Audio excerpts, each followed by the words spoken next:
She had to stay still before surgery, which was awkward. The patient became bewildered when something unexpected rocked the table immediately before the procedure began. She was briefly perplexed by the uncomfortable vibrations and afraid she had fainted. Her overwhelming impression was that her caregiver seemed uninterested. The table technician unintentionally hit the wrong button without recognizing the consequences. As her pain increased, she hyperventilated uncontrollably. The X-ray tech came closer and saw her distress, her eyes rolling back and her breathing laboring. At one point, her vision blurred and she saw the technician stooping back, confused by her wrong press of the button that started the disaster. Barbara Barrell was exposed to nature's beauty growing up in West Salem, Oregon. She has 4 siblings and found delight in exploring the outdoors, riding her bike through lovely trails with her younger sister, and feeling free. After her childhood, she attended City College, where life's rhythm struck harmony.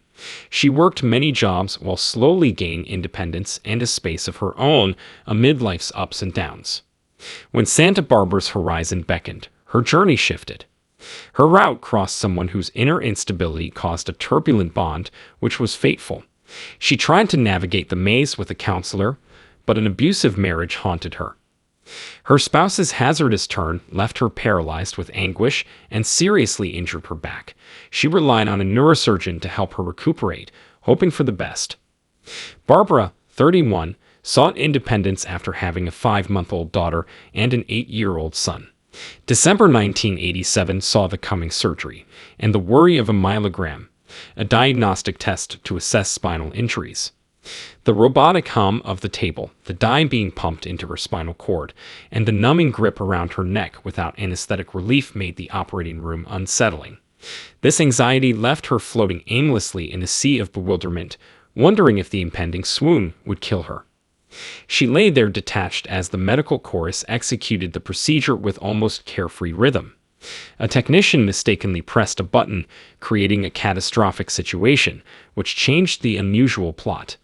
The technicians woke up, the symphony stopped, and the nurse called for help. When the turmoil peaked, she broke free and observed the desperate attempts to revive her while her ghostly form watched. She felt an unfathomable euphoria, an embrace of love and wordless understanding, in this transcending state of divine peace. From above the tomb, she spoke with a divine beam that exuded comfort and love. Her life was changed by this ghost mentor's kind and reassuring hug. In her phantasmal world, chaos played out underneath her. Doctors growled commands, nurses called for supplies, while X-ray techs worked quickly to rescue lives. She spoke resolutely to a divine creature since her husband threatened their children immediately. After seeing her older son struggle, she could not imagine her tiny girl suffering. She watched a man place a box on an X-ray table and draw white circles on her chest. She questioned his conduct, and her connection to the celestial realm cut off. Knocked from the ceiling, she was near to the box without warning. From this fresh perspective, she watched the man flip a button to brighten and display light with the box. She saw a heart monitor showing her flatline as the light crossed the screen. She returned to the heavenly world with the entity when she realized her query had led her back in search of an answer. The neurosurgeon and orthopedic surgeon below worried about brain damage due to the length of time. The orthopedic physician ordered the gathering to disperse. 2 technicians removed their masks, and he emerged with his fist clasped behind his back. She flinched but did not fall when he raised his fist and hit her in the chest. The celestial creature soothed her by asking, "If you return, will you remain in your union?" She was haunted by memories of abuse, apology, broken promises, and reconciliation failures. After failing to change her partner with writing, counseling, guidance, and self-defense, she recognized she needed to change herself. She resolved to leave her husband if given another chance after thinking about it. After hearing him, the doctor gave another gentle thud, and her heart started beating again. After a time, she snapped back to reality with an oxygen mask on. She asked, "What just happened?" as the room buzzed. The nurse recommended against talking and stressed steadiness. The medical staff worked hard for 20 minutes to achieve that goal. After the oxygen mask was removed, she asked the medical professionals again, "What happened?" From the ceiling, "I watched everything. The neurosurgeon, standing next to her table, remarked, "Oh, brother," incredulously, confirming her experience. She added, "I'm honest. The woman on the phone ordered the defibrillator, someone came the oxygen cart, and a man delivered the cardiac monitor. I went limp and 2 men started CPR as she wheeled in the oxygen cart. After 2 minutes, chest compressions were stopped, and discussions about brain damage from time brought her back to consciousness with 2 more compressions. This planned change astonished the neurosurgeon, who ran out of the room fist clenched.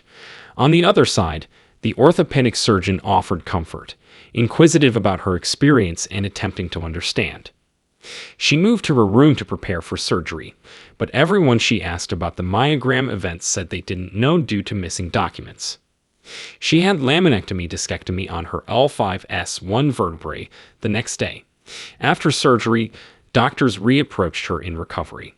When reliving her myogram, the neurosurgeon only talked about surgery. Her questions about her near-death experience were ignored during her 4 days in the hospital.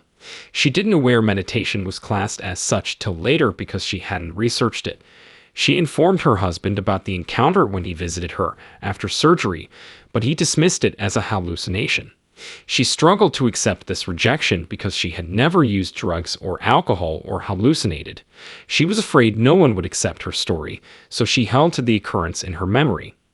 She kept this life-changing event a secret for 12 years. She left a repressive marriage slowly because she was afraid about her safety and her husband's life insurance. She swiftly obtained a restraining order and informed authorities of her dangerous situation when her spouse flew to Canada. This helped her start again and get divorced. The meditation depicts a crucial moment, a near-death experience that spurred development and change. This novel follows life's twists and turns as if destiny were preparing a complicated dance. Recalling her near-death experience gives her the resolve to avoid danger and start over. After that, she focused on work and family, reluctant to meet new friends. To assist her choose a companion, she started a short record of attributes she wanted.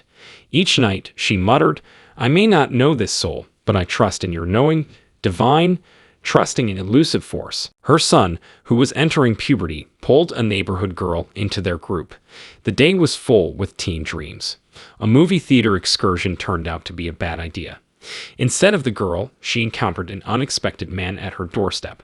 It was wonderful and uncomfortable to learn that their children, the masterminds of this elaborate scheme, arranged their happily ever after marriage. Their families blended well during their movie date, which led into dinners and chats. They bonded over family fun with 2 kids each. 6 months after their chance meeting, she married him after a 4-month unforeseen engagement during which she silently analyzed his character. He remained a perfect copy of her writing for 30 years. Her death experience gave her new insights into life's complexities and the blurry line between awareness and death. She was unaware of this substantial transformation until her teenage daughter and a Santa Barbara hospital confidant spoke by coincidence. After an interested nurse pushed additional investigation, near-death experience emerged. After days of reading others' accounts, she realized her own amazing adventure was real. A life was an implicit guide to self-improvement without judgment or uncertainty. It became a common story about sharing knowledge and reaching out to as many people as possible. Her biggest desire is to spread optimism and leave a legacy of kindness and impact. Altruism can cascade from sincere volunteerism to friendly smiles, signaling change. Every sunrise symbolizes her mission to improve people while touring the world. She received the greatest gift from death. His encounter with that thin boundary between existence and emptiness educated him about mortality, awareness, and life's essence. She hopes people will accept this rare gift, freedom from death fear. She also promotes the idea that once a loved one dies, there is an afterglow, a way to honor their memory, embrace their spirit, and feel their presence like a whispered "I love you." Understanding that awareness exists beyond death is crucial. It represents the sacredness of our inner self and shows how life affects our metamorphosis. She insists that every person chooses to join this world of death and undergoes many experiences to shape their essence. When life's curtain lowers, reflecting on these events helps us rise within and prepares us for new challenges. She sees this as the group's raison d'etre, a shared quest to transcend mankind and become something wonderful. Thank you to everyone that traveled with me. If this story touched you and you want more like it, please subscribe and switch on notifications. You will learn about future adventures and important discoveries by doing this.